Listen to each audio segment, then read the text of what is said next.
Chapter 30, Breaking My Silence. It is now or never. Finally, the day I've been dreading is here, and I can't halt the dawn ebbing its gradual way into daylight. Everything hinges on what I do now, and once done it can never be undone. I knew that my life will never be the same once I publicly share my story, and I'm still unsure if I'm fine with that. All of the reasons not to do this suddenly came flooding in, as if my body chemistry has just sent them a blanket invitation. I felt the soft panic grow within me as I watched Ellie busily set up the room. She organized and decorated my background for the video, laid out the clothes that I will wear, and she also set up her camera for filming. I wanted to help her, but I was so nervous that I felt like my legs would give in. I took a deep breath as I started to have second thoughts about this. I knew that the anxiety that I am feeling will fade if I back away, but then I have to do all of this again another time. Kevin is not going to stop harassing me until I completely leave the entertainment industry.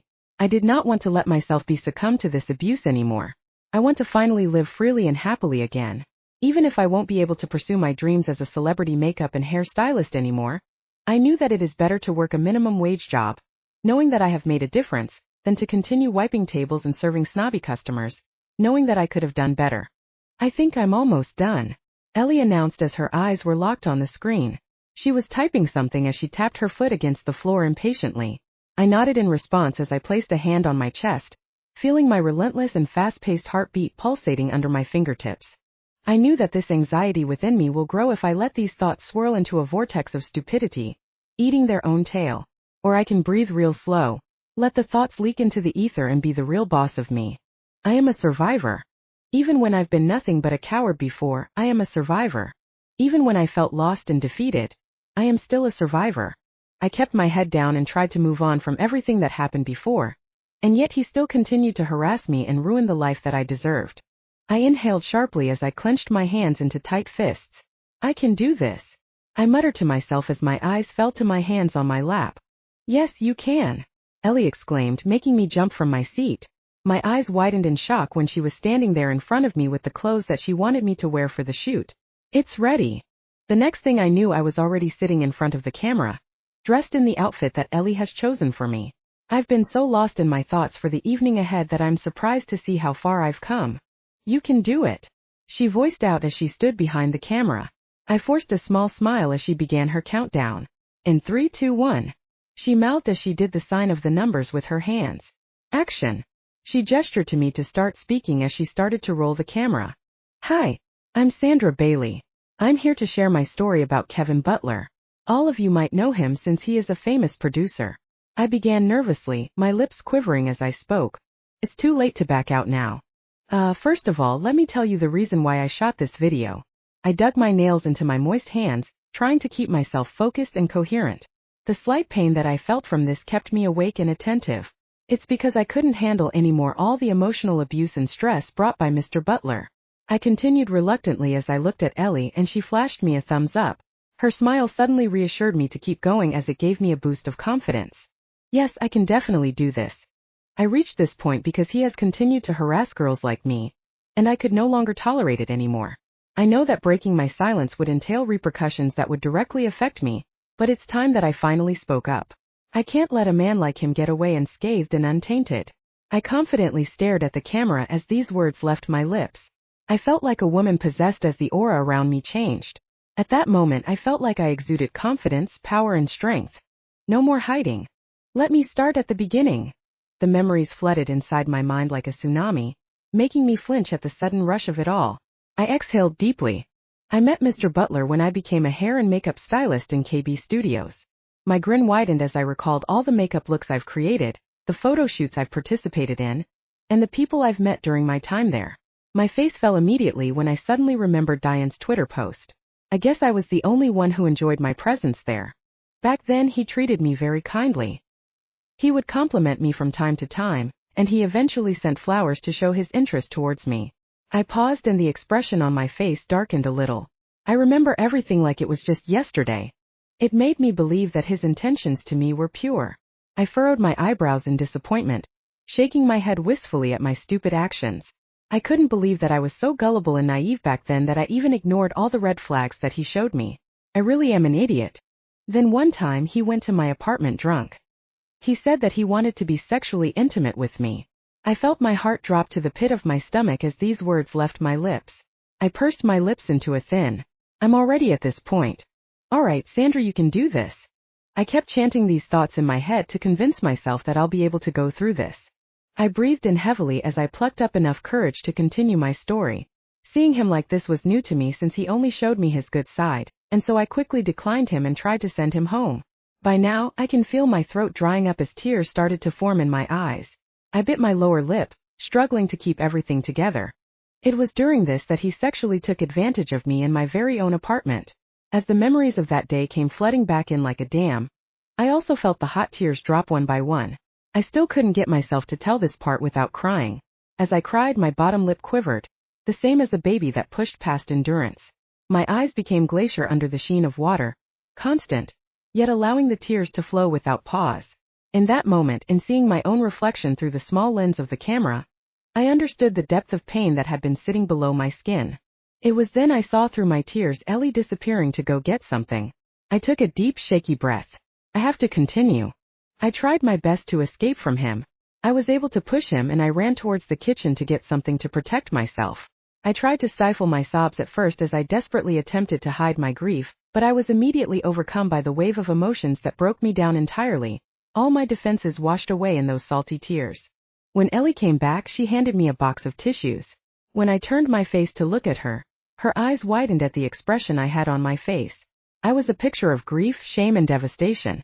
It was the face of someone who desperately wanted to save other people from experiencing the same traumatizing thing.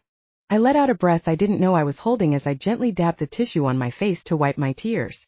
I was worried about the eyeliner and mascara that I had on. I probably look like a raccoon right now. "I'm sorry, I got carried away," I muttered apologetically, but Ellie just waved her hand at me, urging to continue. I pressed my lips together as I cleared my throat to continue. "The story is almost over, Sandra. He destroyed some of my stuff because he felt frustrated that he wasn't able to have his way with me." I tried to sound nonchalant as if I didn't shed tears earlier. I didn't want people to think that I was being manipulative and weak. He told me that he only wanted to get close to me because I was too easy and naive. He only wanted someone he can easily manipulate and dispose of after. My eyes fell to the ground as I was immediately dominated by profound sadness, fatigue engraved on my worn face. It was always hard for me to tell this story. I just wanted it to be over. Eventually I kicked him out of my house. But the following day, he started to spread some nasty rumors about me, saying that I was just some easy girl who slept with him just to be where I was. I scowled in disgust upon recalling the look that he had on his face that day. As he watched people spread rumors about me and look at me as if I'm some kind of monster, he was observing from the side with a malicious grin on his face. I remembered the look on mine when I realized that he was responsible for all of this, an expression of shock, betrayal, and defeat. The rumors spread like wildfire and I was forced to quit my job. I let out a long and tired sigh as I finished the backstory at last. I looked into the camera lens again and I frowned as I noticed that my makeup was already smudged. I glanced at Ellie and she gave me a nod, assuring me that I should do it. I gazed into the camera lens again. My face was now serious as I was very determined to expose Kevin and show the world his true colors. So that's what happened before, but recently Mr. Butler still decided to harass me because of a misunderstanding. He sent me these threatening messages to discourage me from working in the entertainment industry again. I pulled out my phone to show it. I slowly moved my finger and scrolled down to show everyone each message he sent me. I then read a couple of them out loud just in case they weren't able to read it. After finishing reading some of the messages, I closed my phone and stared deeply into the camera. I will not be bullied anymore by Mr. Butler. Enough is enough. I'll live by with these words from now on. I won't let anyone trample on me anymore. All right, that's a wrap, Ellie said happily as we both finished shooting. I let out a sigh of relief as I slumped in my chair. I can't believe I actually did that. How was it? I asked her curiously as I mustered up the energy to stand up. My eyes widened in shock as I stumbled a bit backwards. My legs felt weak, almost like jelly. I felt like I was going to drop to the floor. I held on to the closest thing next to me, trying to steady my balance. The nervousness that I felt really took over my body completely. Are you okay, Sandra? Ellie asked worriedly as she made the initiative to approach me. I raised my hand to stop her, making her pause mid-step. I forced myself to move near her to see the whole film. She placed a hand on my shoulder for support, worried that I might suddenly collapse. I'm fine, Ellie. It's okay. I gave her a small smile as I gently touched her hand and moved it away from my shoulder. Let me see it. It's great. She stepped aside to show me the entire clip. I watched intently, noticing every little movement I made. As soon as we reached the part where I started sobbing, I internally cringed at my ugly crying face. Good thing I only cried once. I couldn't bear to see myself crying again. As soon as we finished everything, I turned to her. Thank God we're done. The only thing left is to upload these to the world. I immediately felt anxious as these words left my lips. My heartbeat started picking up its pace at the thought of everyone listening to my story. I couldn't help but think about what other people might think or say about the video. I pressed my lips together. I know that I have to stay strong no matter what they say. Yes, I'll just edit some final touches, then your story will be introduced to the public. Ellie muttered seriously as she inserted the memory card into her laptop. She then carried the laptop and her camera as she went to the couch. I followed closely behind her as she sat down to start working. Wish me luck, I murmured as I crossed my fingers jokingly. Ellie let out a small chuckle in response before she started working on the video. As soon as she was done, she looked at me to show me the entire video. A smile of satisfaction crept to my lips as I nodded my head in approval. We then both looked at each other, knowing that it's finally time. Are you ready? She asked as her mouse hovered over the publish button. I cut myself short as self-doubt started to sink in. Am I really ready to change my life forever? I closed my eyes and took a deep breath as I recalled everything that I've gone through so far, reigniting the determination that I had a while ago. Chapter 31 New Beginning. Upon waking, I burrowed myself into the warm and soft sheets. I groaned in exasperation as I refused to open my eyes. Everything that happened lately felt like a dream. I thought that I would just wake up and everything would be back to normal. I would still be working at the diner, making minimum wage and dealing with snobby and impatient customers. As I served their meals, I would be dreaming of working as a celebrity and hairstylist, and during my breaks, I would look at different makeup looks and hairstyles that I can recreate during my free time. The old me would have never believed that I worked at Williams Incorporated. And at this point, the real dream here is me being able to work in the entertainment industry ever again. My experience working as a celebrity makeup and hairstylist has become nothing but a distant memory that I wish I could burn into my mind forever. I felt ridiculous for ever feeling like Cinderella before. She got her happy ending while I didn't. I let out a long sigh as I rubbed the remainders of sleep from my eyes and gazed out at the horizon. Its vivid light extended across a rosy sky. This was something that the majority of people would consider beautiful, however. At that moment I found it strange, hard even, to find something so meaningful in something so mundane. It's not like the sun wouldn't rise. It had, after all, been reliably happening since the beginning of time. So what was so special about it? I could no longer bring myself to feel the joy from it like others did. The magic that drew so many artists and photographers in, as if they had some lens or filter I'd missed out on. Or maybe I'm just being too negative. That's probably it. I sighed drearily as I sat up from my bed. I let out a yawn as I stretched, deciding that it is time for me to stop sulking. In fact, I should be proud of myself. I did something I never thought I would ever do in my whole life. I am a survivor. I covered my face with both of my hands as a wave of mixed feelings washed over me. I feel lost, confused, and relieved at the same time. I am relieved because I was finally able to let out this weight in my chest. The truth really does set you free, and for once I was able to have a taste of freedom. I am lost and confused because I honestly don't know what to do now. I didn't know where I should begin. I am alone at home and jobless. I wanted to message Ellie, but I did not want to bother her anymore after everything she has done for me. I desperately want to call Arthur as well, but we definitely did not end on a good note. From the corner of my eye, I spotted my laptop on my bedside table. I pressed my lips into a thin line. I still have bills to pay, so I can't afford to stay in bed all day. Even when I don't have the energy to do anything, I have to keep going. I need to get myself together. I decided to open my laptop to browse different job listings. I searched for minimum wage jobs and job openings in the entertainment industry. I saw a lot of job opportunities in the minimum wage section. I scanned through the list of companies looking for waitresses and janitresses. I saw familiar fast food chains like In-N-Out Burger, McDonald's, and Subway. Upon checking the entertainment industry section, there were only a few companies who posted job openings like Wolf Corporation, BLT Incorporated, and Dream Limited. I decided to send my resume to some of these companies, trying out my luck with all of them. I closed my laptop after sending out my curriculum vitae to my prospect companies, and returned it back to the bedside table. I walked out of my bedroom to go to the living room. I plopped down on my sofa and pulled out my phone from my pocket. I browsed through my social media account to pass the time. After scrolling for a while, I saw Ralph's photo. His grin was wide as he did a peace sign next to one of our coworkers at the diner. I'm glad to see that he's doing fine. It was then I suddenly had an idea. It was like a light bulb lit inside my head. Maybe I could call him to check up on him and ask if there's still an opening at the diner. I closed my social media application and dialed his number on my phone. I anxiously waited for him to respond as I tapped my foot on the ground impatiently. Hello, Ralph said as soon as the call connected. I smiled as I heard his familiar voice. It felt like ages since we last talked. Hey Ralph. It's Sandra. I replied excitedly. Hey Sandra. It's been ages since you called me. I miss you so much. He said excitedly, which made me laugh. God, I missed him. I miss having a close coworker. I'm sorry I only called today. Work had been hectic. I muttered as I felt a pang of guilt for not reaching out earlier. I got too caught up with my work, Arthur, and Kevin that I forgot to contact my other friends. The only friend I actually called frequently is Ellie. Hey, no worries. I understand working in a huge company would really make someone very busy. I sighed apologetically. I took a mental note to make it up to him sometime. Yeah. Actually, I wanted to talk to you about that. I croaked awkwardly, not knowing how I can tell him about my dilemma. About work? He asked curiously. Yeah, well? I trailed off as I took a deep breath. I actually resigned from Williams Incorporated. I murmured shyly. I feel ashamed to tell him about this.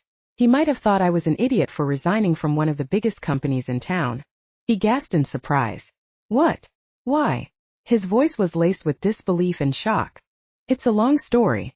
I'll tell you all about it in person.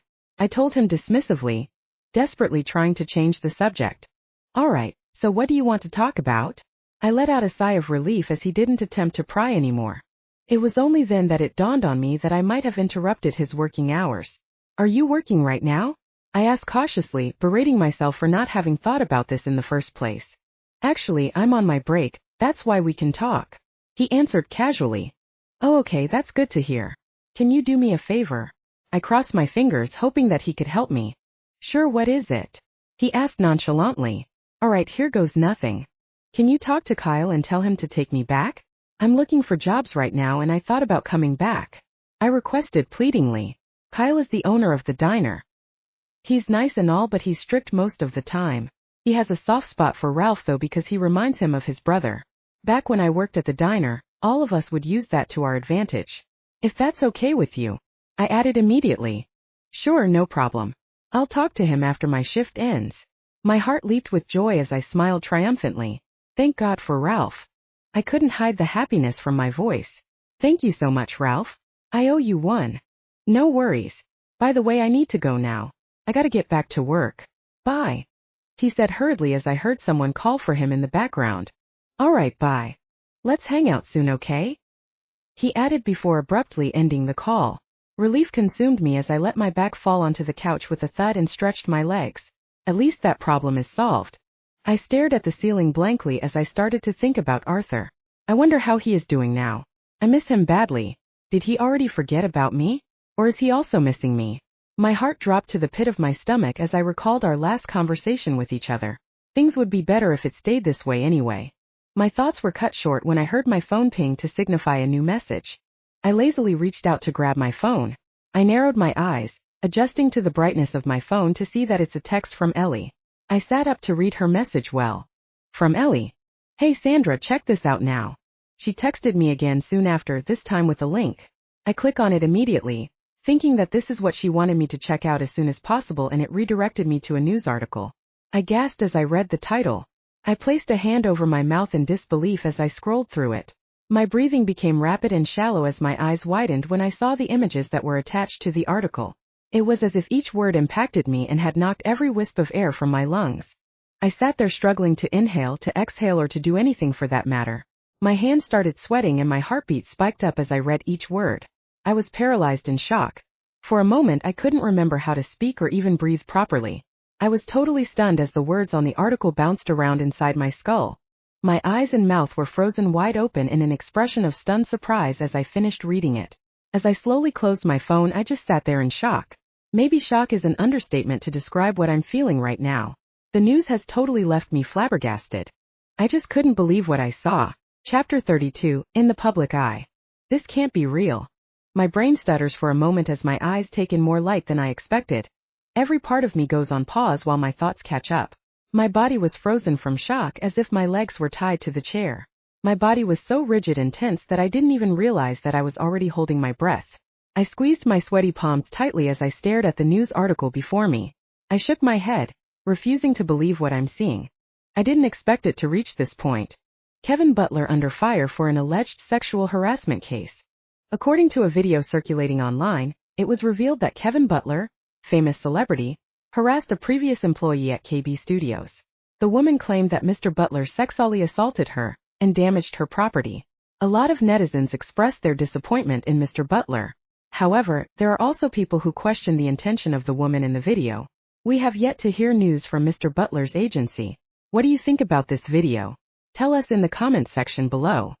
My heartbeat was pounding relentlessly against my ribcage, threatening to burst out of my chest as my mind replayed the traumatic experiences I've had while working at KB Studios on a short loop. With my conscious mind, I reiterated what Ellie told me the other day after the video was posted. There will be supporters and there will be haters.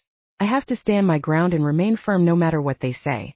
I clearly didn't listen to Ellie well enough and took her words to heart, because when I saw the news article that came out about my post, I immediately started to feel sick.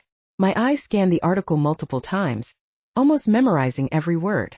My stomach heaved unhelpfully, but then I tried to keep a lid on it. My knuckles have become white from clenching my fists too hard and my face was pale from shock. Soon enough, my thoughts have tumbled just as fast as before as I felt tears form in my eyes. I placed my hand on my chest, counseling myself between each new horrific recollection. Kevin's inappropriate advances, the rumors that he has spread about me, the threatening text messages he sent me. All of these memories swirled around my head until it became too overwhelming for me. Tears began rolling down my cheeks as I held my head in defeat. Even though the news article didn't have any biased claims and I kind of expected this to happen, just the thought of this becoming a big thing suddenly frightened me, knowing that there will be people who will not believe me and will continue to ridicule me just like my colleagues in KB Studios. It was his word against mine. And as a woman who had no power whatsoever, his word would obviously be believed and mine would be disregarded and criticized. The ringing sound of my phone interrupted my thoughts. I blinked several times as I quickly wiped my tears with the back of my hand. I rigidly turned to look at the source of the sound and saw that it was Ellie who was calling me. Relief consumed me as I quickly picked it up and answered it. I opened my mouth to speak, but Ellie immediately beat me to it. Did you see my text? Ellie's voice sounded happy and satisfied. I grimaced at the volume of her voice as I distanced it a little from my ear. Yes, I did. I trailed off, still in shock. Ellie, I didn't expect it to get this big. I admitted foolishly as I slumped back against my chair. I warned you that it would yesterday. She replied with a sigh. And what did you expect? We're talking about Kevin freaking Butler. Of course this will be big. She stated matter-of-factly. I could already imagine Ellie rolling her eyes at me. This is bad, Ellie, I said in disbelief as I looked away from the news article. I've had enough of it. It's not. It's good, Sandra. This is what we wanted to make Kevin pay for the bad things he has done to you. She said this with so much passion and anger that it somewhat motivated me too. Her energy was contagious and she was slowly passing some of it to me. And I even researched and checked online the overall opinion of everyone who has heard about the news so far, and 70% of the public are showing their support to you. I felt my heart sink to the pit of my stomach. Only 70%? I frowned, knowing how vicious the 30% would be. This is a good number. Especially since he's very well known in the entertainment industry, she assured, making me feel a little bit better. Not only that, you have started a movement on Twitter. People are sharing their own personal experiences being sexually abused and taken advantage of by other people, especially other people in the industry, in order to show support to you. She added happily as my eyes widened in disbelief. What? They are. I couldn't believe what I was hearing. People actually believe me and want to support me? Seemed like a dream. Yes, go check it out for yourself. I'll send you a link of the old and incoming tweets about the entire situation. Ellie said as I immediately heard a ping coming from my laptop soon after. Wow, she was fast. I opened her message and clicked the link. I scrolled down through Twitter to see the endless support people showered me. I read every single one of them as a small smile crept to my lips. They do believe me. I'm proud of you, Sandra. Her words made me tear up. Not because of sadness, but because of the overwhelming emotion I was feeling from the support of many people. I'm so glad all of these people liked the video I posted. It looks like everything is getting much better. Thank you for helping me out. I told her as I bit my lower lip, trying to hold back the tears that were threatening to spill. Oh, what would you do without me? She sounded dramatic and we both chuckled. Oh, by the way, I need to go now. I forgot I still have to do something. Bye. She babbled hurriedly as she tried to end the call. I didn't get the chance to respond as she hung up. I brought my attention back to my laptop and refreshed the page to see if there were still more tweets in support of what I did. I skimmed through everything. I saw some that were really heartwarming, so I liked those tweets. At LuxyFafer9201. Her experience was also similar to mine. I hope I can also gain the courage to make my abuser liable for his wrongdoings. At babygirl_23. As someone who also went through the same harassment, I can say that this is hard. I admire her for being this brave woman. I wept sadly as she finished her story. I really hope no one can experience something as horrible as this ever again. Kevin Butler, shame on you. By the end of everything, I felt my heart grow warm with the overflowing encouragement of all these people. Words cannot describe how grateful I am to everyone who has supported me. I heard the ping of my cell phone that disrupted my thoughts. I checked to see who it was. It was Andy, a fellow colleague from KB Studios. He messaged me regarding the video I uploaded. From Andy. Hey Sandra. I know it's been a while, but I saw the video you uploaded. I'm really sorry for believing those rumors before. I didn't know any better. I hope you can forgive me. His message gave me strength. It strengthened me to know that my video really had a huge impact not only to regular people but also to people who worked in the industry. I really felt like justice has been served. I typed a reply and closed my phone. As I was about to close my laptop, I saw a familiar profile photo on Twitter. I checked her profile to confirm whether it was really her. It was Diane, another colleague of mine from KB Studios. I stalked her profile to see what she has been up to. However, a thread caught my attention. There were several tweets under it with pictures too. Reading the first 2 lines made my stomach twist and turn. I didn't want to continue, but I also didn't want to stop because I had to know what she had to say. Each sentence she wrote down made all the warm feelings I had earlier disappear. It felt like a bucket of cold water washed away my fuzzy feeling and replaced it with a lingering chilly feeling. I thought we had a good relationship when I was still working in KB Studios. Unfortunately, it was only I who thought that way. Why would she do that to me? Chapter 33, Shocking Discoveries. I felt the knife before I saw it. I looked into the eyes of the wielder. It was my friend from so long ago. The eyes that were once filled with so much purpose and love were now replaced with bitterness and hate. The only thing that showed any resemblance to the old friend was the shell the bitter soul inhabited. My old friend was gone. Okay, that's not what happened, but that's what it felt like. The shock, betrayal, and sadness that I felt in that moment didn't ebb, but instead it multiplied. I had a sick, worried feeling in the pit of my stomach that seemed to intensify as time passed by. I raised a hand over my beating heart as I read Diane's tweet over and over. This can't be real. At Dianeliing29869. I am the marketing head of KB Studios, and when Sandra used to work there before, I would often interact with her whenever we had a shoot for our brand ambassadors, and so you can consider me to be credible when I say this. In this tweet, she added a silly photo of us. The both of us were posing next to the mannequins wearing crazy outfit combinations and making wacky faces. This photo was taken on the last day of one of our photo shoots. A small smile crept on my face as I recalled the fun times we've spent together during my brief time in KB Studios. My face immediately fell when I remembered the tweets she made after that. I guess this is what makes it hurt the most. I genuinely thought that we were friends until I read this post. I clearly misinterpreted the situation. Our friendship was one-sided after all. At Dianeliing29869. Do not believe Sandra's claims against Mr. Butler because all of it is false. Sandra always had a big crush on Mr. Butler. However, he never responded to any of her advances. After he kept on rejecting her, she threw a fit, destroyed property, and even spread rumors about him. This is not true. I yelled to no one in particular through clenched teeth. I ran a hand through my hair as I groaned in frustration. I rubbed my temples trying to ease my throbbing head. It suddenly felt like the world around me was going to explode. I placed a hand over my mouth in shock as I continued to scroll through her other tweets about me.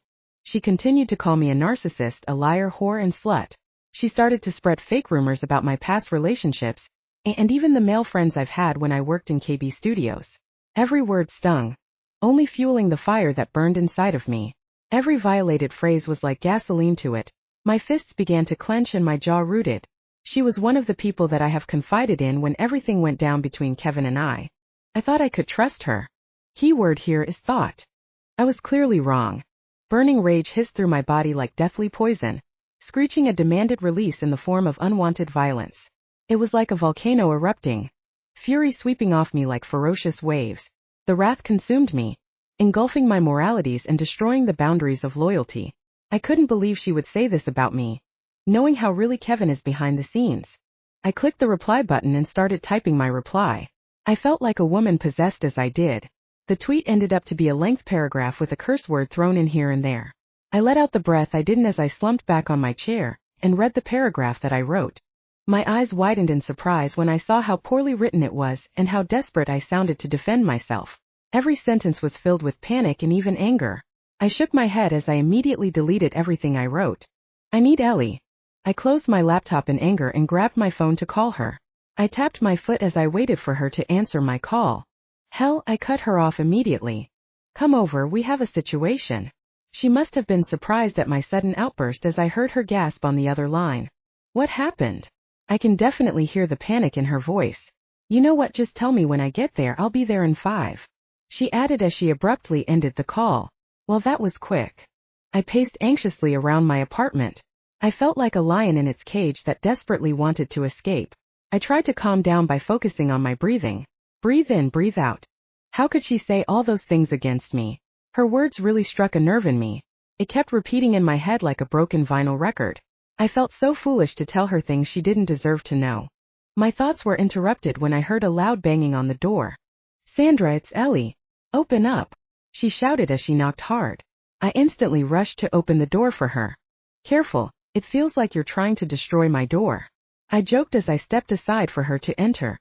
You don't seem to be in a hurry, do you? I teased as I took in her appearance. Her hair was still wet and she wore baggy clothes. It also looked like she wasn't wearing any makeup. She just went to the sofa, ignoring my lame attempts to make fun at her. I came here as fast as I could. It sounded like something urgent, but when I got here, your first words were poking fun at me. She narrowed her eyes at me as she crossed her arms in front of her chest. Imagine how tired I am. She still had this menacing look on her face. I held both my hands up to stop her anger. I'm sorry, I was just trying to ease the tension. I plopped down next to her and took her hand to massage it. I'm sorry for making it sound like it was an emergency, but in my defense, if you also read it, you would also think that it is. Read what? She raised her eyebrows in confusion. I grabbed my laptop and opened it. I searched for Diane's Twitter profile. I browsed through her whole profile to look for her tweet accusing me of spreading false information. As soon as I found her very demeaning tweet, I handed over the laptop to Ellie. She carefully set the laptop on her lap and began reading the entire tweet. What the hell is this nonsense? She muttered as she finished everything. Her eyebrows are all scrunched up. I know, right? I nodded in agreement with her. Diane is such a shrew. I already warned you about her, but you didn't even listen. Her tone was very sharp, which made me look down, knowing she was right. Maybe I overlooked some red flags in my friendship with Diane. I didn't think she was capable of slandering me like this. I muttered under my breath. We both went silent as we stared at the computer screen. I decided to carefully reach for the laptop on her lap to close it. Ellie broke the silence as she stood up and clapped her hands as if a bright idea just popped in. What did she think about this time? You know what I think? Maybe she was just doing this because she wants to look good in front of Kevin's eyes, so that he can finally pay attention to her. She sounded so sure of herself. My eyebrows furrowed in confusion. What do you mean? I asked her. As you know, Diane has already been in the company long before you entered. She voiced out as she sat back down. I vaguely remember her being jealous of you because opportunities were opening for you when you only started for a couple of months. She revealed. My eyes widened with this new information I received. Really? How did you know that? I couldn't believe what I was hearing. How could she get jealous of me? She was already at the top of her field, being the marketing head. What more could she want? I grew even more confused. Well, I overheard her gossiping with another employee. She trailed off as she held her chin, trying to recall what she heard. She said that it took her years to get to where she was. But you only got promoted because Kevin was fond of you. She explained. My jaw dropped as I understood what Ellie was trying to say. So she's just doing this to win Kevin's favor. She declared seriously. Well, they both have something in common, they're horrible. I retorted, to which we both roared in laughter. You know what I realized? Diane can go to hell. As I come to know Diane's terrible personality, it makes me think that she isn't worth replying to. I added with a shrug. Come to think of it, why would I worry about some insignificant person? Since she didn't even consider me as her friend, I too should also disregard her as my friend. You're right, Ellie stated with glee. I already overcame so much these past few days. Compared to all of those, she's just this annoying fly trying to gain relevance by forcing herself into someone's problems. I said, my voice was laced with annoyance as I recalled all of the events that happened recently. I grew much stronger because of these circumstances, and I owe it all to myself and to Ellie, who's always there to help. That's absolutely true. You shouldn't mind her. She's not even important in your life. She placed her hand on top of mine. I gave her a genuine smile. I'm really grateful to have her as a friend. Yeah, I know. I'll just focus on myself and those who are important to me. Which reminds me, I never got the chance to properly thank you for everything you have done for me. I muttered shyly. I always appreciate you being there for me in my ups and downs. I pulled her into an embrace. I closed my eyes, savoring this moment. It felt nice to just hug your best friend. It really hits differently. We stayed like that for a minute and eventually pulled away. I saw her eyes welling up. Don't cry or else you'll make me cry, I added, which made the both of us break into laughter. Despite the horrible start of my day, it ended wholesomely with Ellie cheering me up like she always does. I wonder what will happen tomorrow. Chapter 34. The public's opinion. Everybody is addicted to something. It can be drugs, alcohol, video games, or even fast food. Meanwhile, I was addicted to the public's opinion regarding my post. I would spend the whole day reading each and every post made about it on different social media platforms, whether it'd be good or bad. I watched how easily people's perspective on the situation would shift within the span of a few hours. I wouldn't eat and I barely slept. My eyes were locked on the screen as I constantly refreshed the page and searched for keywords. I would even check Kevin's social media sites for his statement on the matter, but he didn't say anything yet. I let out a long and tired sigh as the view outside of my window caught my eye. It was a busy day today as people rushed to go where they needed to be. Their vibrant clothes shine in the morning light as the people move like enchanting shoals of fish. There is chatter between sellers and buyers, old friends catching up, and even new friends being made. It's busy for sure, but the hustle and bustle brings a life to this city I wouldn't want to be without. I pursed my lips into a thin line, finally knowing what to do. I closed my laptop and placed it on the desk beside my bed. I need to get some fresh air. I have to accept that my life will never be the same, and that my only way of doing this is to stop being obsessed with looking through social media for validation when it's something I shouldn't even do. This is my story and I know that it is real. Spending my time looking at these posts about Kevin and I isn't going to make me feel better. Only I have the power to do this. After all, I am worthy of escaping this hurricane of thoughts, the positive and the negative analysis of the actions and words of others. I am worthy of love and a better life. I am. And with that, I was able to pick myself back up again. I cleaned up the apartment and finally took a shower. I dressed up well that day even though I just planned to go out and get dessert to take home. It's the thought that counts, I guess. I formed a small smile as I eyed myself in the mirror. I can do this. The moment I stepped out of my apartment complex, a sudden surge of energy ran through my veins. There was just something about it. I've stayed so long inside my apartment that I kind of missed the feeling of the warm sun against my skin, and the smell of coffee coming from the nearby cafes. As I walk to my favorite bakery, there is music to the feet on the streets, a chaotic rhythm born of universal soul. There is a tempo to it all, an upbeat mambo that's asking why the passers-by aren't dancing instead of taking their usual steps. So in my imagination the songs dial up their volume and I see a musical of sorts, the bright umbrellas twirling and strangers linking arms to dance in a circle before carrying on their way, never to meet again, yet each of them brightened for the experience. It's as if the streets are a set we can make any movie upon, we as the actors, for better and worse. I see the same cracks and peeling paint. I see the buildings that need more love, but it's just a set, right? We get to choose our own lines and actions. I get to choose my own lines and actions. And I chose to finally move on and become happy once again. The walk to the bakery seemed longer than before. I could feel the stares of men and women as I walked past them. It made me feel self-conscious, but I decided to ignore everyone as I held my chin up and opened the door of the bakery. As soon as people heard the chime attached to the door, all the customers' eyes darted to me. Here goes nothing. I gulped as I made my first step inside. I can do this. I kept repeating this statement as I walked around to see which bread I will buy. I can hear the hushed whispers of some people. I tried to block out everything as I focused on choosing which item to buy. I made my way to the counter to ask for brioche and cinnamon rolls. As the one in charge went to get my order, a woman suddenly approached me. Hey, excuse me, Aren't you the one who posted the false rape claims against Kevin Butler? She interjected as I waited for my order to arrive. It took me a second to register what she said. Her question left me stunned. What nonsense is she spouting? I turned to face her as I tried my best to compose myself after hearing her false accusation. I flashed her a fake smile before answering her question. Why, yes, I'm the one in the video, but those are not false rape claims, I retorted while gritting my teeth. I reminded myself that she doesn't personally know me, that's why she had the audacity to say those things to me.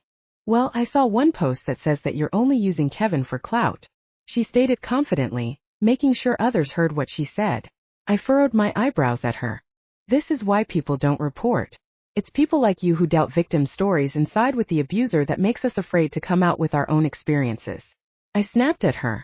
By this time, the people inside the bakery fell into silence and it was only the two of us who were talking. I couldn't care less if they eavesdrop into our conversation. It's time I shut down people who keep talking as if they know better. Do you have? She tried to answer back, but I abruptly cut her off. No, I don't have any evidence to prove it to you, but please don't invalidate my experience by saying that what I experienced was untrue, because believe me when I say that until now it still haunts me, I declared loudly for everyone else to hear. Since we're already at this point where everyone's listening to the both of us, might as well let them hear clearly what I have to say. Yes, she's right, I heard someone at the back of the bakery voiced out. A man stepped in between us. I had a sister who went through the same thing. She experienced being ridiculed because people thought she was lying. Even though we encouraged her, there were still people like you who drove her to the brink of death. She couldn't handle the pressure of trying to prove herself. He shared his story with us. I looked at him with sad eyes. How difficult it must have been for him and his family. The woman earlier lowered her head as she realized her mistake. I'm so sorry. I should have known better, she murmured. I turned back at her to see her apologetic expression. It's okay. I just hope you'll learn from this. I was about to pat her on the shoulder, but she suddenly turned around and hurriedly walked out of the bakery, her face flushed with embarrassment. I scrunched my eyebrows in confusion as I watched her storm away until I couldn't see her anymore from where I stood before I turned to look at the guy. I thanked him for sharing his story and for also standing up for me. He shrugged his shoulders as if it was nothing. I was reminded by my sister when I heard your story. Seeing you in person and witnessing something like earlier made my blood boil. I couldn't stand here without doing anything, he said solemnly. His eyes held a glint of determination and sadness. I couldn't help but feel grateful for his help. Thank you so much for helping, we need more people like you. I flashed him an honest smile. He gestured to me that it's not a big deal and bid goodbye. I watched his retreating back. I couldn't believe that there are still people like him in this world who are willing to help strangers. I jolted in surprise as I heard someone clear their throat behind me. Excuse me, miss. Here's you brioche and cinnamon rolls, the guy at the counter said as he handed over my order. Thank you, I replied as I got the 2 pastries. That will be $10, he said as he printed out my receipt. I handed him the exact amount and walked away. I walked out with my head held high. It feels liberating to be able to stand up to myself. I feel so giddy going home. The support I received back at the bakery feels so refreshing. I still had a silly smile plastered on my face as I opened the door of my apartment. Things are going to get better. Chapter 35. Biting my tongue. I'm home, I announced to no one in particular as I swung open the door and turned on the lights of my apartment. I let out a long sigh as loneliness suddenly hopped onto my shoulders and sunk me to my knees. I used to prefer living alone as I wanted to enjoy my independence. Being alone gave me total freedom to do whatever I wanted when I wanted to do it, and how I wanted it to be done. However, I couldn't help but miss being greeted by the smell of fried chicken, and as I would follow the scent to the kitchen, I would see my mother smiling at me. A small smile crept to my lips as I remembered the cute little apron she wore over her office clothes. I had a close relationship with my parents, and whenever I was happy or sad, I would tell them. I loved it whenever they gave me advice, and I always took it to heart. Even though I am happy that someone stood up for me today, and I am proud of myself that I was able to speak my truth, I couldn't help but feel conflicted about my job opportunities, the public's perception of me, and my colleagues betraying me. I longed for my mother's warm embrace and comforting words in moments like this. I used to snuggle up next to her as she would gently stroke my hair until I calmed down, while my father would make me his famous goulash. We'd then eat it together as we watched true crime documentaries on the couch. I desperately wanted to go back to that. I miss Mom and Dad, I muttered to myself sadly as I fell to the couch with a soft thud, and I gently placed the dessert on the space beside me. I felt a pang of regret, wishing that I purchased goulash instead. I leaned my head back as I breathed out a sigh of defeat. I suddenly felt the urge to go to my parents' house and stay there for a while until everything dies down, but I don't think I would have enough money for that. Besides, I am tired of running away from my problems and hiding behind someone else, expecting that they would solve my problems for me. I did the same thing with my parents, Ellie, and even Arthur. I know that I am pathetic and I am a coward, but I don't want to be like that anymore. Not this time. I then reached for my phone and stared at my mom's number. It wouldn't hurt to just call them. After all, I haven't spoken to them for a while. It was then it hit me. They must have seen the video I've posted. They probably read the news articles about Kevin and I and Diane's tweets. The fact that my parents did not call me after seeing that must be a sign that they're either angry or disappointed at me. My index finger hovered over the button as I bit my lower lip. They could have at least said something if they saw it, right? So that means they didn't see it. I tried to assure myself as my finger slowly moved to the button. Just call your damn parents, Sandra. The moment I pressed the call button, my heart rate quickened as I waited nervously for my mother to answer. Please pick up. Hello, Sandra? Her sweet and velvety voice made me jump from my seat. A wave of emotions washed over me as a wide grin formed my face. How are you, sweetheart? I'm fine, Mom. Just wanted to check up on you. I greeted her excitedly. God, I missed her so much. Well, we're fine here. I faintly heard shuffling sounds on the other line. I heard my mom whisper, it's your daughter. To someone. Is Dad there? How is he? I questioned eagerly. I'm so glad he's also at home right now. Yeah, he's beside me, sweetheart. Do you want to talk to him? My mom replied. Yeah, sure. I murmured as I felt a little bit nervous to be talking to my dad. It's not that we're not close or anything, but my dad is somewhat like a psychic. He can see right through me whenever I don't feel well or something is bothering me. It's hard to keep something from him. I sure hope he doesn't sense something wrong in our phone call. Hey honey, how are things there? My worries quickly washed away as I heard his deep voice. It's all good. I miss you guys. I sighed, thinking how nice it would be if we all spend time with each other right now. It made me crave for both of their comfort as I talked to them even more. Is there something you want to tell us? Oh crap. Did my sigh give away anything? Did he watch the video? I bit my lower lip, trying to prevent myself from saying anything stupid or making any unnecessary sounds. Oh, nothing. I just wanted to be a good daughter and check up on my parents every once in a while. You know? I said jokingly, desperately trying to change the topic. I chuckled nervously. I hope he doesn't see through it. Are you sure? I'll hand over the phone to your mom. Before I could even respond, I already heard the phone being passed around. Sweetheart, what's wrong? She spoke with concern. I could already imagine her eyebrows furrowing and her eyes staring intensely into me as she tried to decipher what I'm feeling. I'm fine, Mom. You don't need to worry about me. My heart felt heavy as those words escaped my lips. It's really hard to stay strong sometimes. I was reminiscing about the times when we would hang out, eat goulash and watch documentaries. I just missed those times, that's all. I said reassuringly. Well, technically I didn't lie to them. I just left out some information they didn't need to know about. I wouldn't want them to worry about me so much. Besides, I already took care of everything by myself. Well, you could always come back here once in a while. You shouldn't work too hard, you know? My heart sank to the pit of my stomach as I felt a pang of guilt in my chest. Oh, if only she knew. I know. Anyways, I have to go now. I muttered for us to end the call. All right, sweetie. Take care. Love you. We miss you. Hearing my mom say that instantly made me feel emotional. It's been a while since I heard those familiar lines. I fought back the tears that were trying to escape my eyes. I need to end the call first or else they'll be worried. Love you too, Mom. Bye. I croaked out as I immediately ended the call. A wave of emotions washed over me as I closed my phone. I gazed off into the distance as I tried to manage these mixed emotions that I am feeling. I felt sad and regretful that our call only lasted for a couple of minutes, but I knew that it's much better than nothing. A small smile formed my lips as my eyes fell to the ground. I'm also happy that I know that they're doing well, relieved that they didn't bring up the video, and at ease because hearing their voices made me feel comforted. I really miss my parents. I ran a hand through my hair in frustration. I'm so glad that they haven't seen the video yet. If they did, they would have expressed their worries as soon as they picked up the phone. Since our call went smoothly without them bringing it up, it seemed like they were still unaware about it. It made me feel relieved that they are still in the dark about it, but a nagging voice kept repeating up until when in my head. I'll make sure to tell them in person about this rather than through a phone call. My thoughts were immediately cut off when I heard my phone pinged. I quickly grabbed to check who the message came from.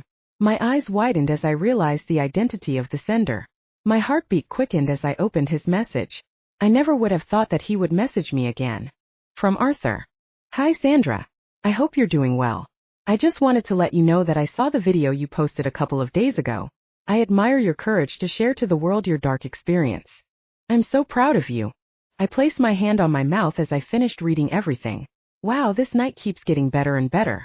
Who would have thought that Arthur would message me even after everything we went through? I felt a sudden flare of joy as I smiled to myself like a fool. I miss him so much. I wanted to type in a reply, but I don't know what to say. I tried to steady my beating chest, but I just couldn't do it. My heart throbbed with happiness as I almost felt like I was intoxicated with joy. I set my phone down on the table and paced around the room to think straight. Should I message him? I shook my head wistfully. Isn't it better for him if I don't reply at all? I let out a long sigh as I held my head in frustration. But I want to though. I closed my eyes as I let myself fall onto my couch. Should I really do it? Fuck it. I groaned as I sat up and picked up my phone to type my reply to him. Alright, here goes nothing. Chapter 36. False allegations. Looks like I am back to square one. A few days later, I am working once again as a waitress at the same diner. Luckily, Ralph pulled through for me and managed to convince my boss to take me back.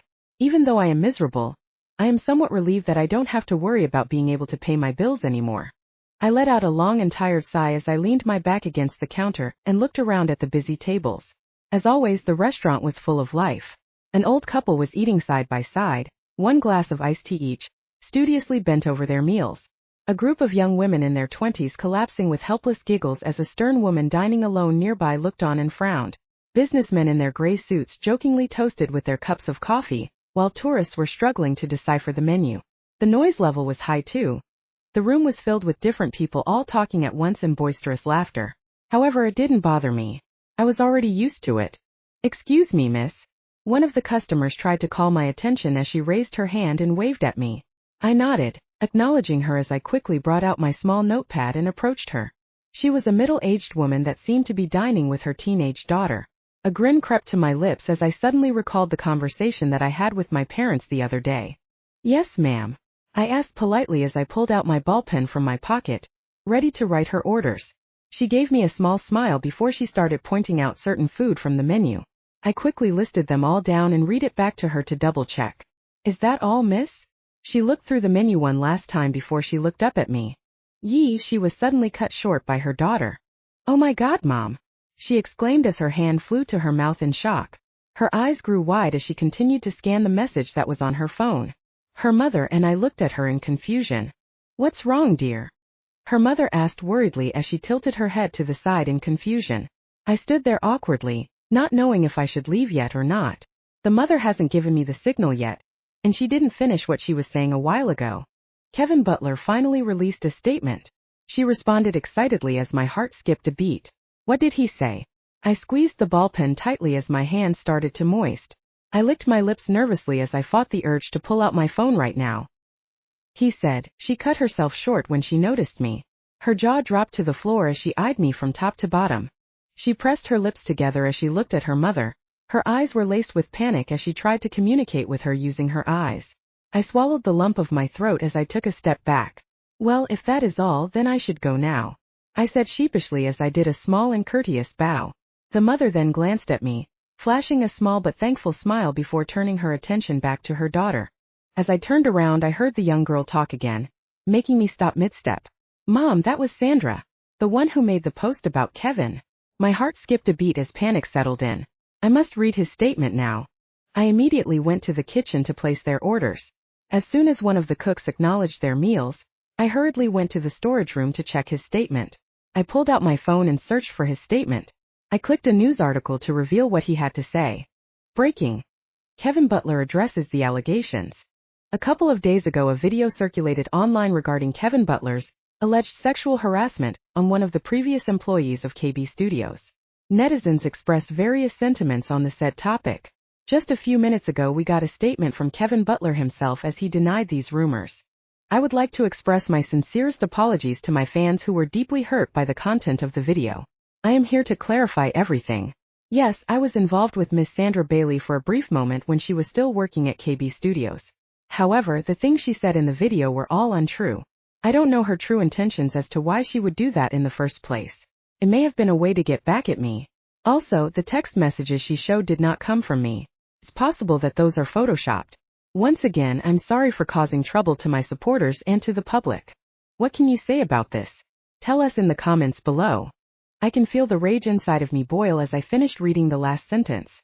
The nerve of him to twist my words and make himself look like the good guy. I balled my hands into a tight fist and clenched my teeth as I tried to calm myself down. I had to remind myself that I'm still at work and I still need to finish my job. I angrily ran a hand through my hair as frustration started building up inside me. Of course, many people would believe him. I'm just a waitress after all.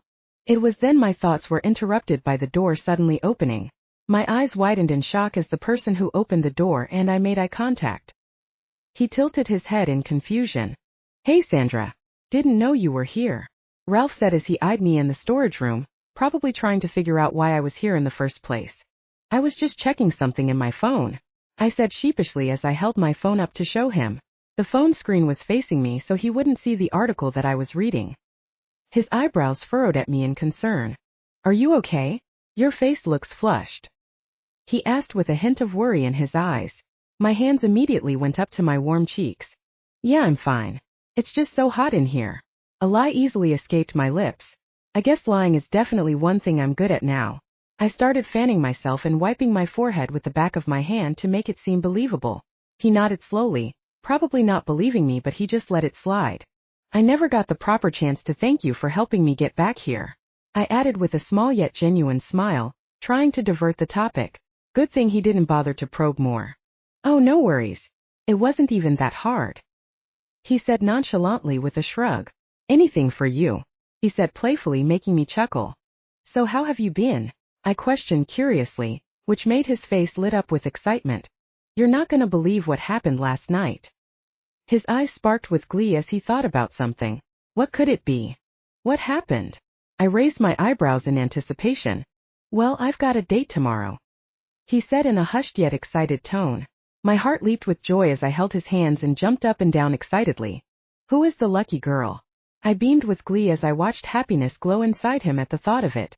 The anger I felt earlier when I read Kevin's statement completely disappeared, and was replaced with excitedness because of Ralph's good news. "Well, I met her online and—" He cut himself short when the door suddenly flung open to reveal Kyle, our boss. "What are you doing back here?" He eyed the both of us as we just stood there completely stunned. It felt like we got caught doing something that we shouldn't have been doing. Ralph plucked up the courage to break the silence between us as he cleared his throat and spoke up. "We were just getting something back here." He grabbed the nearest item on the shelf and walked around as if he was searching for something. I pressed my lips together, struggling to stop the smile that was threatening to form.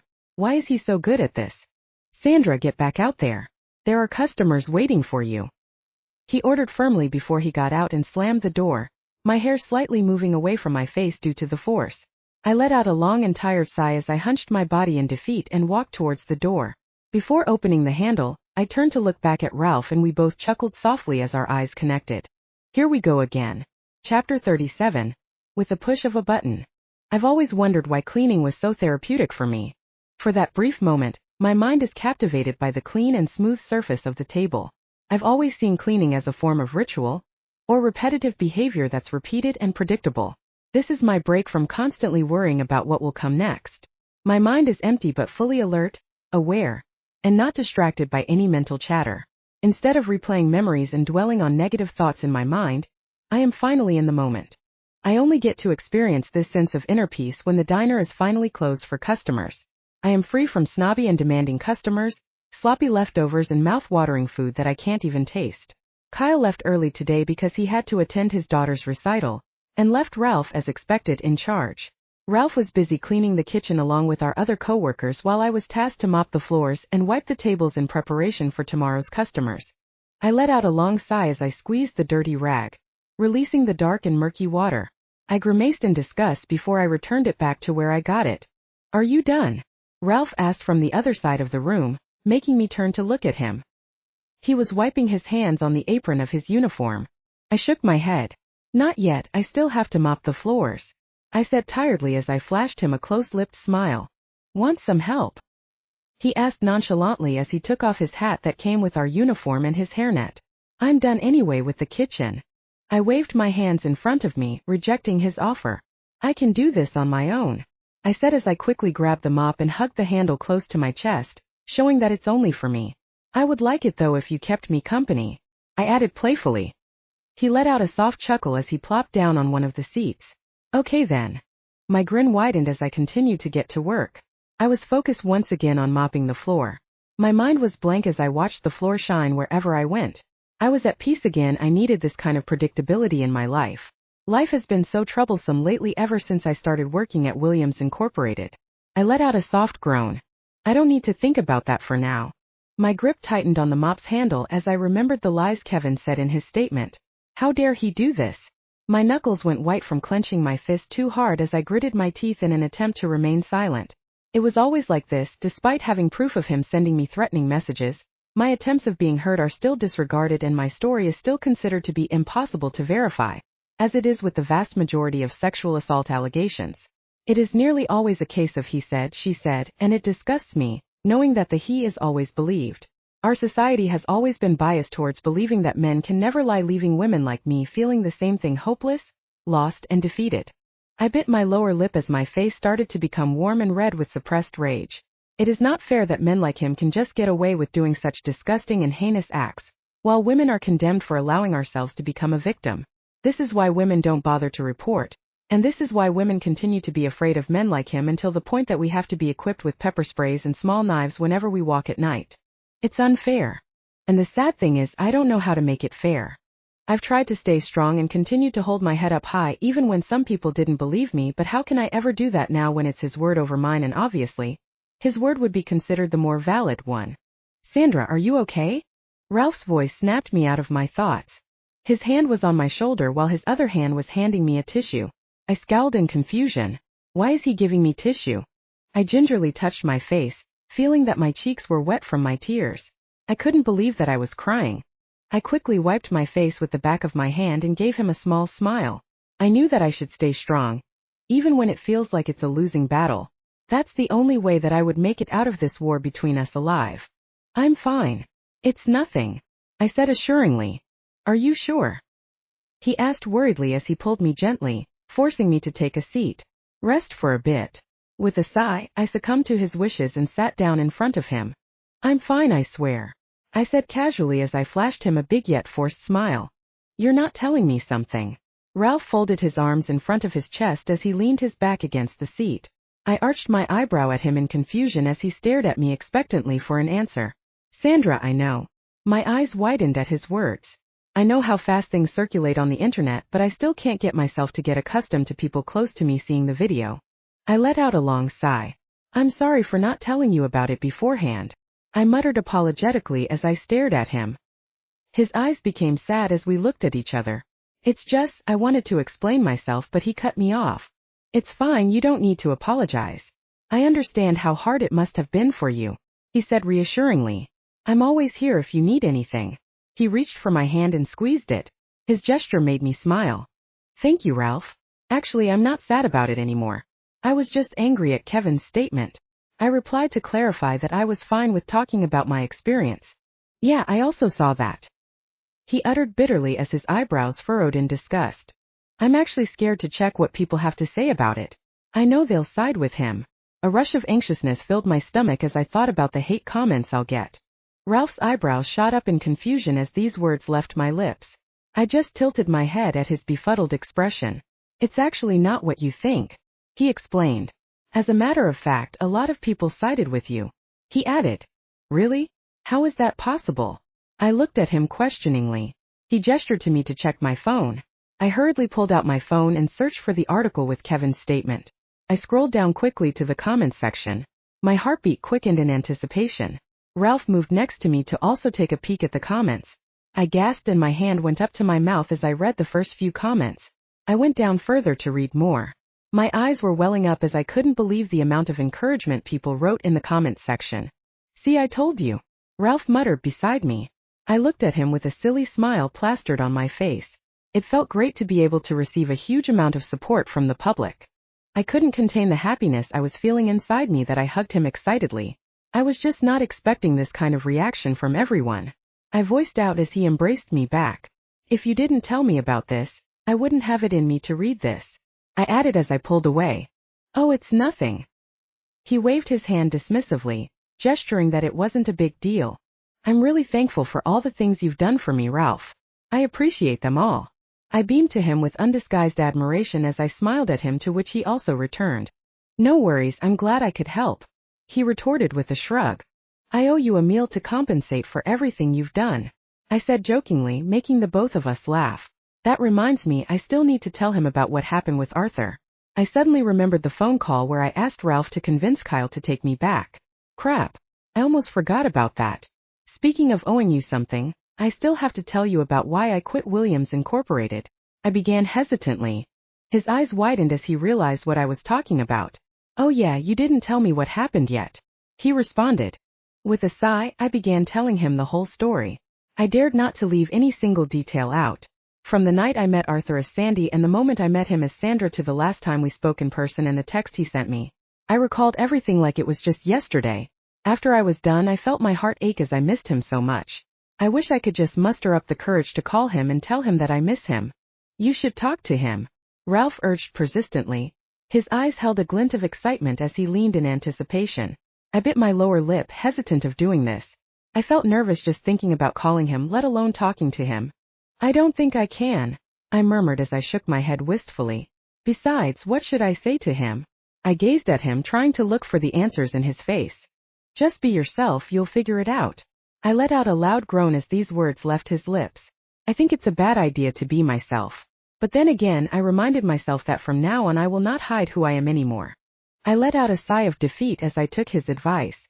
Wish me luck, I muttered worriedly. Ralph just placed a hand on my shoulder from across the table as if to give me strength.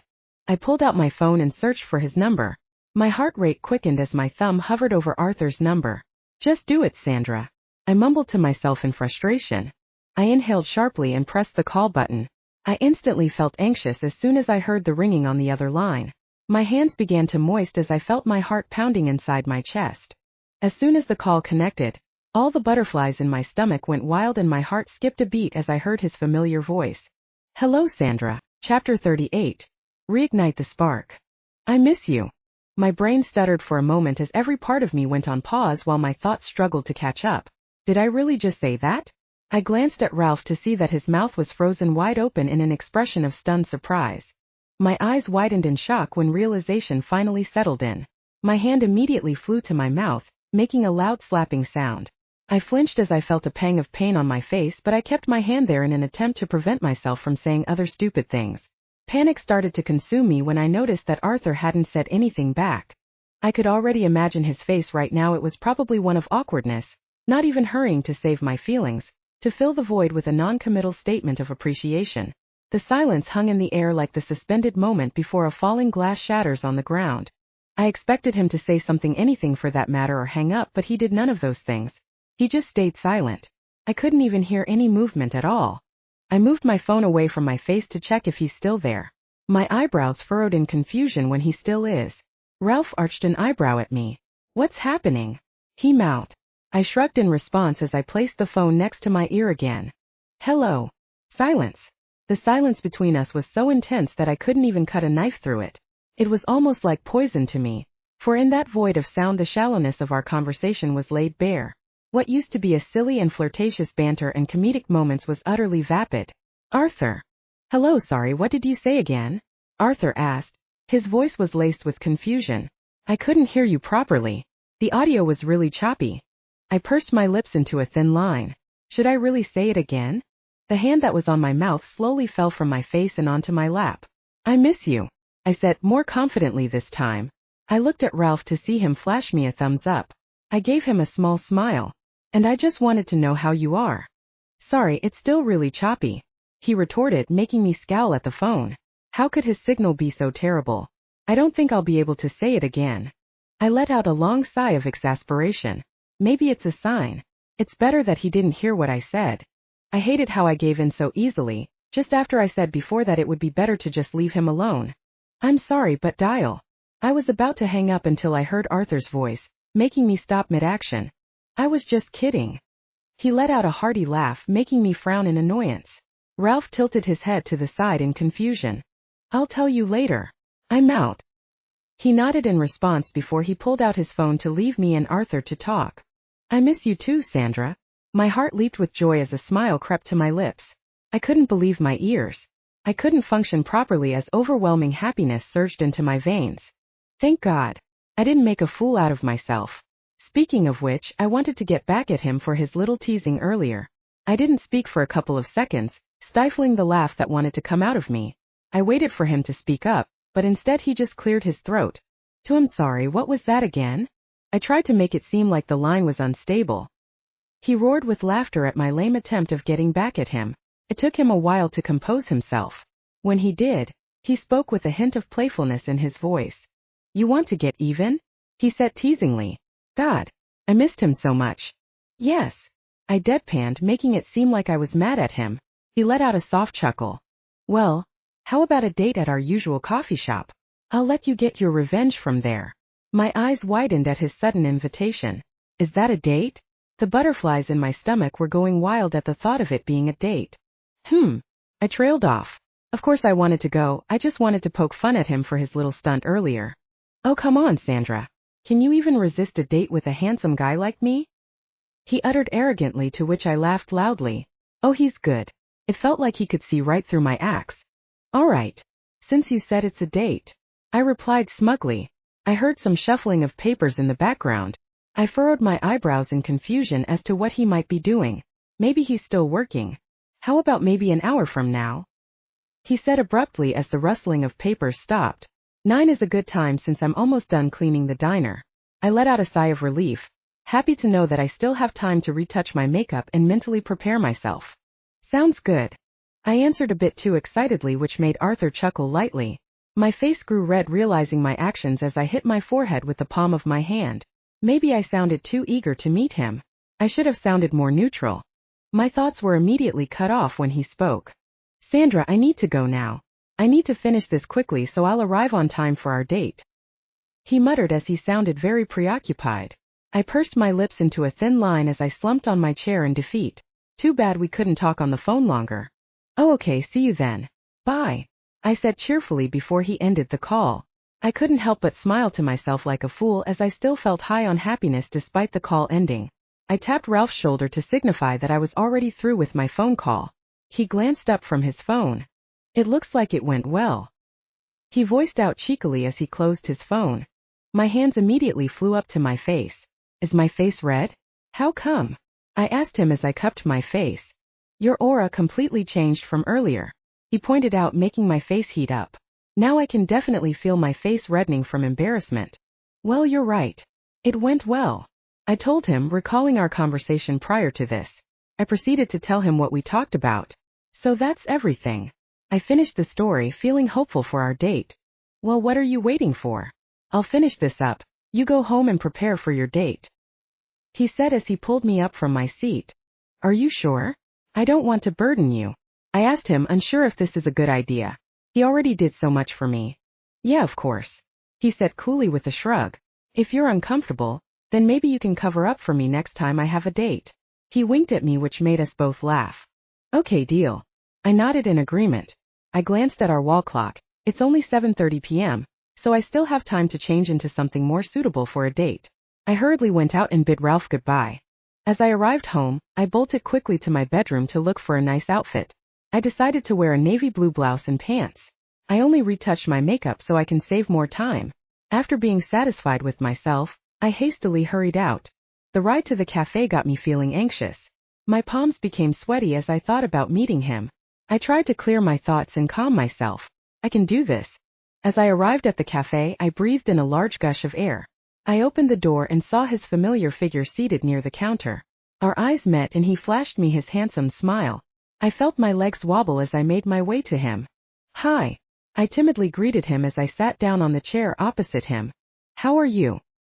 His smile never left his face from the moment we saw each other. I felt my heartbeat quicken its pace. If he's going to keep this up, I might faint. I'm fine. How about you? I tried to sound casual, hiding my nervousness. I hadn't realized that from here on our conversation would drift to something deeper. He started by first talking about how he felt the last day we saw each other. He admitted that he was hurt at first, but eventually he understood why I had to do that. He mentioned that he buried himself in work in order to cope with his sadness. Hearing him tell me all of this made my heart ache. I could only look down at my hands as I felt guilty for what I did. "I'm sorry," I muttered.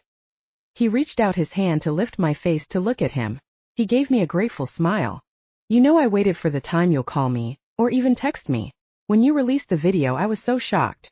I thought to myself that it would have been great if I was at your side at that time to show my support, but I know that you wanted to do this on your own, so I just sent you that text message." He voiced out. "Thank you for understanding. I'm sorry it took me a while to reach out. I needed time for myself to fix the issues I had." I reached out for his hand and gripped it tightly. "I missed you so much," he croaked out. His voice came out like a soft whisper. He inched his head towards me and leaned in for a kiss. In that moment when our lips made contact, our chemistry became an ever-bright flame. People often talk about mixed feelings like it's an exception, but for me it has become the norm. I'm scared to try and scared not to. What I actually do depends on the balance between the two. There are days I feel so drained from trying to be more assertive that I fail in crucial moments to put my needs forward. I'm feeling the same thing now. I'm scared to try again with him, and I'm scared not to. I knew that I shouldn't be with him, but my desire for him manages to push back those thoughts and feelings at the back of my mind. I kissed him passionately, letting him know how much I missed him. My hands moved its way up to his nape, pulling him closer to me. His kisses became more wanting. I feel lightheaded as I was so overwhelmed with the feel of his lips. Arthur eventually pulled back, leaving me wanting more. I stared at him expectantly as I leaned closer in anticipation. "Let's get out of here," he said as he stood up and reached for my hand. I followed him closely from behind as we held hands. "Seems like this isn't over,"